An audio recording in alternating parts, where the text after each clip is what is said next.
I refused to be the family's default babysitter. When they planned a vacation for Mom's 60th birthday without even asking for my opinion, I realized just how little they valued my time.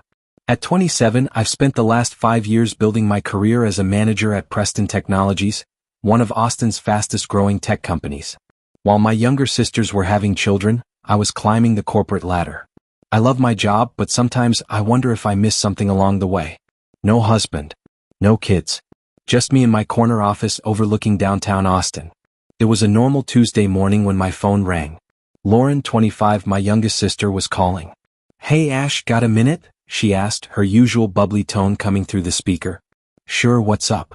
I half listened as I sorted through quarterly performance reports. "You know Mom's turning 60 in 2 months, right?" she said, pausing for emphasis. "Well, we're planning something special and we need everyone to chip in." That caught my interest. "Okay, how much?" Lauren named the figure and I nearly choked on my coffee. It was more than I had spent on my last vacation, 3 years ago. "I know it's a lot," she added quickly, "but it's for Mom, you know." "No, it's fine," I said, already opening my banking app. "I'll transfer it now." "Great. Oh, and one more thing, make sure you take a week off work. Don't schedule anything else during that time, okay?" The next few weeks flew by in a blur of meetings and deadlines. I occasionally wondered what my sisters were planning with all that money, but every time I asked, they dismissed me with vague answers. Eventually, work consumed my thoughts and Mom's birthday faded into the background. Then came Saturday dinner. The entire family gathered at my parents' home. Mom, Dad, my sisters, Aunt Susan, and her kids, Nathan and Daniel, along with their families. The usual chaos of a family meal surrounded us.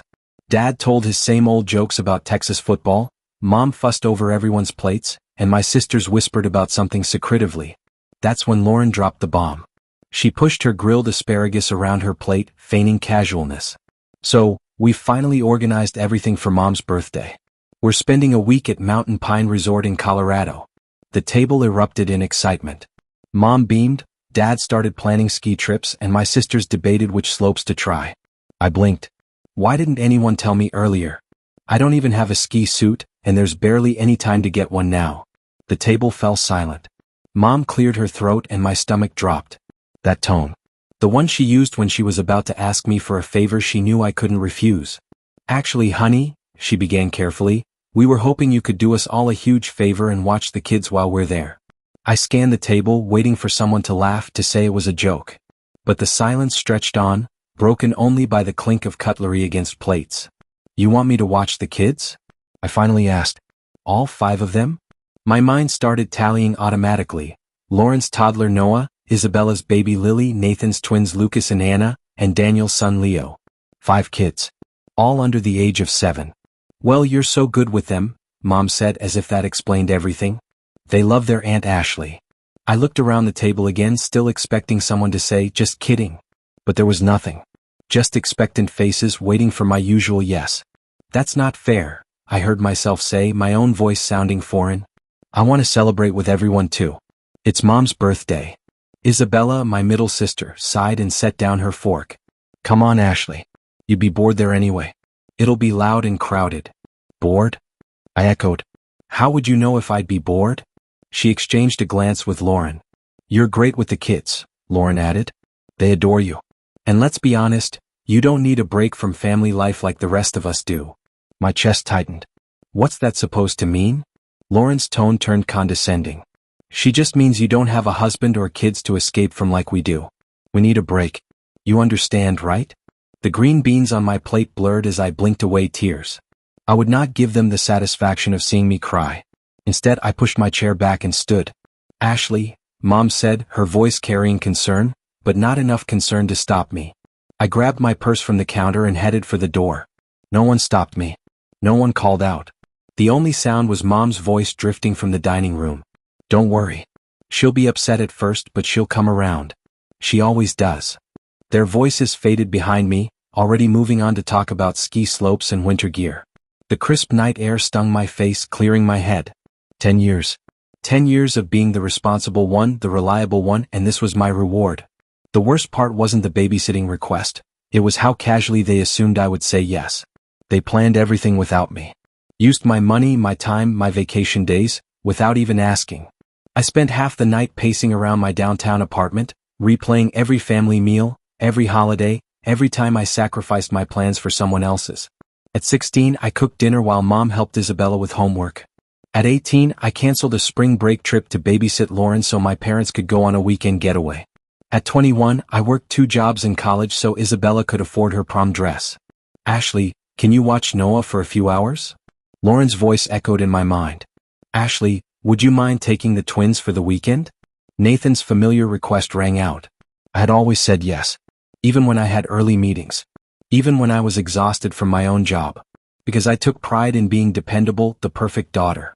But as I sank onto my couch, staring at the family photo albums on my coffee table, I realized something. In every vacation photo, I was behind the camera. In every holiday gathering, I was in the kitchen while everyone else laughed in the living room. When was the last time anyone asked me what I wanted? Lauren's words replayed in my head. It's not like you need a break from family life. As if my choices, my career, my independence, meant nothing. Sleep didn't come easily that night. I lay awake, remembering how I worked through college on scholarships, determined not to be a financial burden. How I got a job immediately after graduation to help put my sisters through school. How I sent money home when things were tight. By dawn, I had made up my mind. I wasn't a confrontational person. Never had been. But I needed them to understand without causing a huge family fight. So I did what I always did when faced with a problem. I looked for a solution.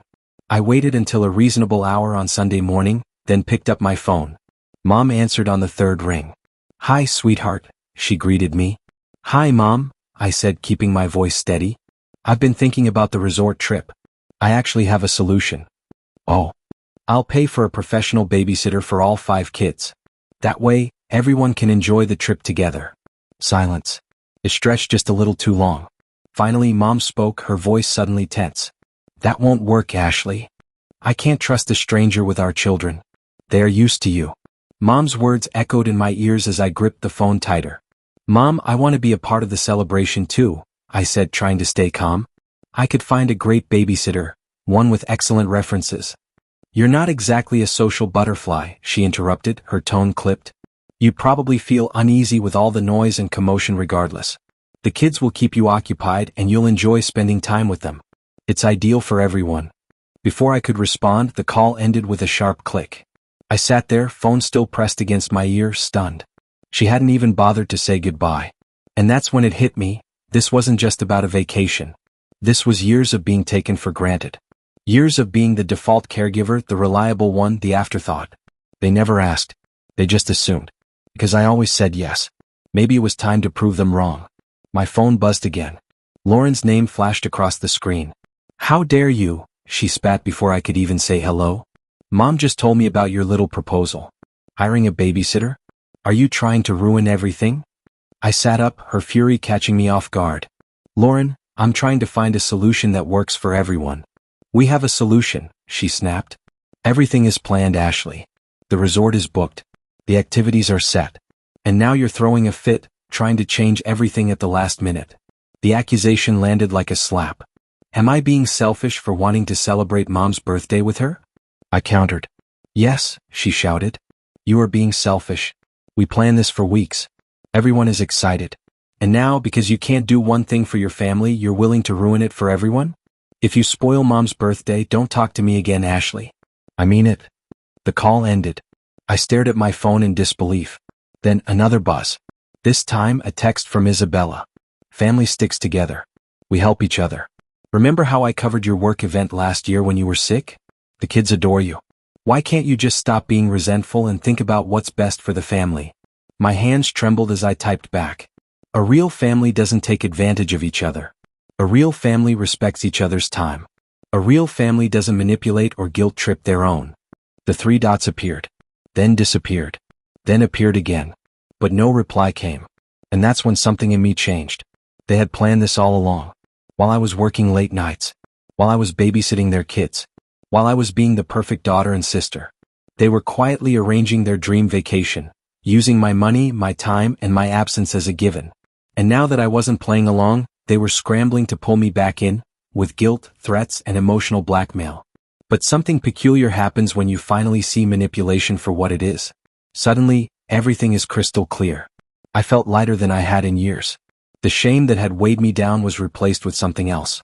Determination. I opened my laptop and started searching. Within an hour, I had booked a beachside hotel in Florida. Not too fancy. Not too expensive. But it was mine.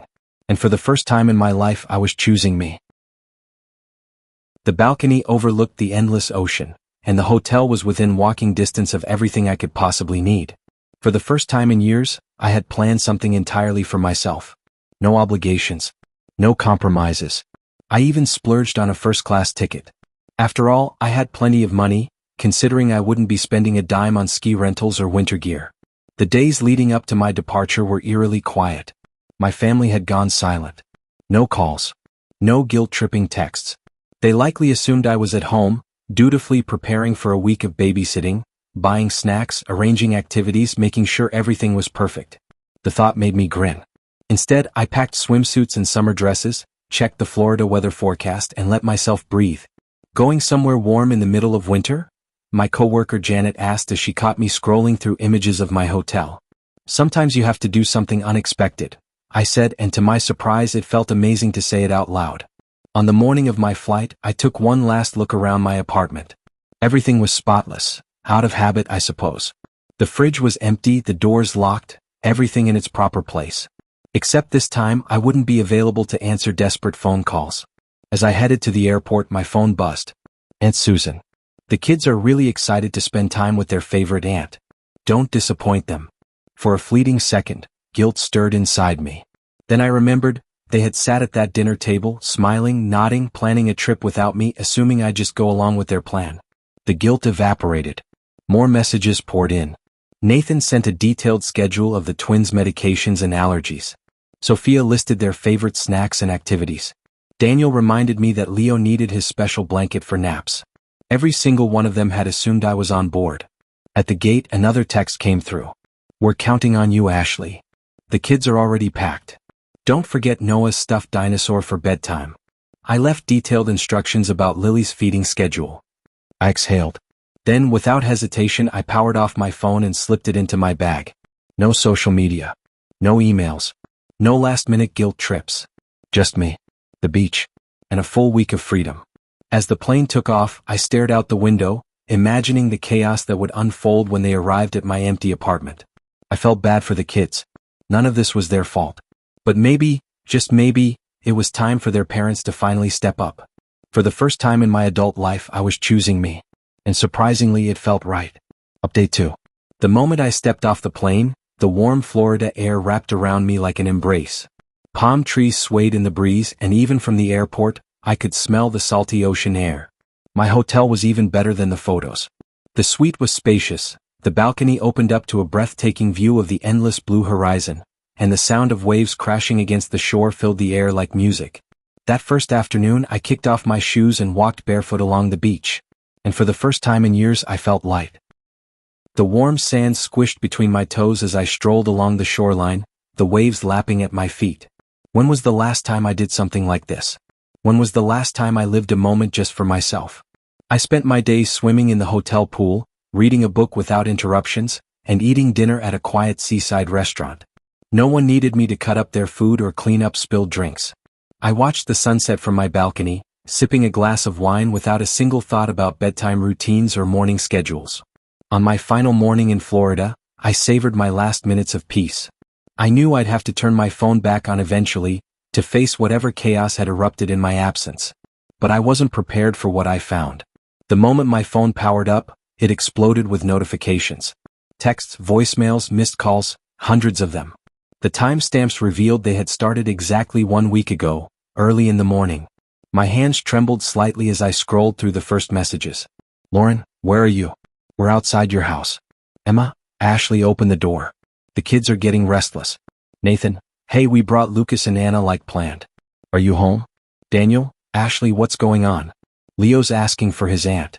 I could picture it perfectly, my sisters and cousins standing outside my empty house, 5 confused children at their feet, suitcases in hand, their perfectly coordinated plans falling apart. The messages quickly escalated. Confusion turned to panic. Lauren, Ashley, this isn't funny. Where are you? Pick up your phone. Emma, what are we supposed to do with the kids? You can't just disappear like this. Then came the rage. Lauren, you selfish witch. How could you do this to us? Isabella, I can't believe how immature you are. You ruined Mom's birthday. Aunt Susan, I never thought you'd be this kind of person, Ashley. But it was my mother's text that stung the most. Mom, I'm very disappointed in you, Ashley. After everything we've done for you. Dad, who rarely texted, sent only one message. Your mother is crying. I hope you're happy with yourself. I hesitated before listening to the voicemails. Their voices dripped with rage, disappointment, and accusations. I even received messages from distant relatives I hadn't spoken to in months, suddenly invested in my actions. You've always been so reliable. How could you do this to your own family? Those poor children. You ruined everything. I sat in my peaceful hotel room absorbing it all. Message after message revealed what my family really thought of me. I was never a beloved daughter or sister. I was just the convenient, ever-available solution to their problems. Their words burned, but instead of guilt, something inside me hardened. The version of Ashley who would have apologized, who would have felt guilty and scrambled to make amends, she no longer existed. It was time to go home. But I wasn't returning as the same person. Update 3. The moment I stepped inside my apartment, I heard it. A furious pounding on my front door. Before I could react, I heard the unmistakable sound of a key turning in the lock. I had given my mother an emergency key years ago. The door burst open. Mom stormed in first, flanked by Lauren and Isabella. Their faces were red, their eyes blazing with fury. The tranquility I had carried home from Florida vanished in an instant. Do you have any idea what you've done? Lauren shouted, stepping forward. You ruined everything. I didn't flinch. I stood my ground, watching them rage in the same living room where I had babysat their children countless times, where I had canceled plans to accommodate their needs, where I had always been the dependable one. Nathan and Daniel refused to stay with the kids, Isabella snapped, referring to their husbands. They both suddenly had important business to take care of. So Lauren had to stay home with all 5 kids. Mom spat as if the idea of a mother watching her own children was unthinkable. She missed my birthday because of you. The whole trip was ruined. Mom's voice rose to a near shriek. No one could even enjoy themselves because all we did was talk about you, how you betrayed us, how you let everyone down. And then the final blow. Your father couldn't even ski. I almost laughed. Almost. They continued their tirade, their voices rising over each other, each one trying to outdo the others in expressing their outrage. Accusations flew like daggers. Disappointment. Betrayal. Selfishness. But as I stood there, something inside me snapped, not in the way they expected. I didn't cry. I didn't crumble. I laughed. A deep, unexpected chuckle broke through their shouting, cutting across their words like a knife through butter. They stopped mid-sentence, staring at me as if I had lost my mind. What's so funny? Mom demanded, her cheeks burning red with anger. What could possibly be funny about this situation? I wiped a tear of laughter from my eye. Don't you see how ridiculous this is? I said, my voice still light but laced with something sharper. Do you really not hear how absurd you sound right now? Absurd? Isabella scoffed. You planned this whole thing in secret just to screw us over? No, I interrupted, my laughter fading but my voice calm. You planned this whole thing in secret. You assumed I'd watch your children without asking me. You took my money and told me to take time off work without considering whether I wanted to. And now that your plan has fallen apart, I'm the villain? Mom's face softened for a moment, her voice uncertain. But you've always helped before. You've never said no. And that's exactly the problem, I said, my voice firm now. Because I always said yes, you stopped asking. You stopped seeing me as a daughter or a sister. You saw me as free childcare. You stopped thinking about my life, my plans, my feelings. That's not true. Lauren shot back, but there was hesitation in her voice. Isn't it? I challenged. Then tell me, why didn't you include me in the planning? Why didn't you ask if I even wanted to go on this trip? Why did you assume I'd stay behind with 5 kids while everyone else went off to have fun? Their faces hardened.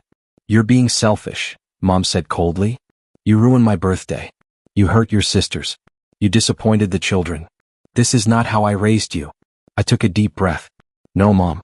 You're the ones being selfish. In this situation? That's on you, not me. Mom straightened her spine, her voice steely. If that's how you feel, then maybe I no longer have a daughter named Ashley. I held her gaze, my heart pounding but my voice steady. If that's what you want, Mom, then so be it. 6 weeks later. Silence. 6 weeks had passed since that final confrontation in my living room. 6 weeks of silence. The only echoes of my family's anger came through social media, passive-aggressive posts filled with thinly veiled jabs. Some people only think about themselves. Mom last week. A dozen sympathetic comments followed from relatives who only knew her side of the story. Family should always come first. Lauren yesterday with a picture of her son. So blessed to have people in my life who understand what that really means. Toxic people destroy family bonds with their selfishness. Isabella's latest rant, though of course she didn't tag me. She didn't need to. Everyone knew who she was talking about. Months ago these posts would have destroyed me. I would have stayed up all night replaying their words in my head, wondering if they were right. But now, I just scrolled past them, sometimes with a little smile. How predictable they've become. Instead of sitting at home, waiting for the inevitable emergency babysitting call, I spent my weekends at a neighborhood book club. The first meeting had felt strange, sitting in a coffee shop on a Saturday morning, knowing my phone wouldn't ring with a desperate plea. Last week I booked a vacation to Europe. I didn't have to check anyone's schedule. Didn't have to make sure it didn't interfere with their plans. I saw a good deal and I took it. Sometimes I think of my nieces and nephews. I do miss them. But not in the way they were wielded against me. Maybe one day when they're older they'll understand. Maybe they'll see the same patterns in their own lives and choose differently. I still have the emergency key my mother used that day.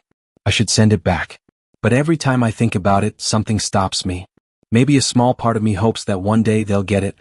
That they'll realize how unfair they were, how they took advantage of me. That they'll learn family isn't about using each other, it's about respecting each other.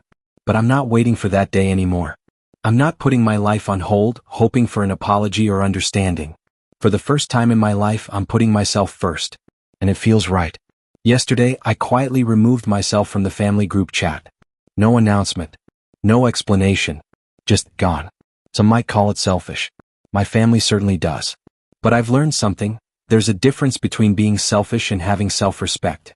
Sometimes, the healthiest thing you can do is step away from people who only see your worth in what you can do for them. As I sit in my peaceful home, flipping through travel guides for my upcoming trip, I realize something. The silence that once felt terrifying? Now it feels like freedom. The empty spaces in my calendar that once made me anxious? Now they feel like possibilities.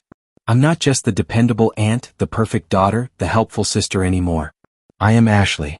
And for the first time in my life, that feels like enough. Does this story resonate with you? Have you ever been expected to sacrifice your happiness for the convenience of others? Have you struggled with setting boundaries and being called selfish for choosing yourself? If this story spoke to you, let us know in the comments. Share your thoughts, your experiences, and what lessons you've learned about self-worth and boundaries. And if you enjoyed this, don't forget to like, share, and subscribe for more stories that remind us all, your happiness matters.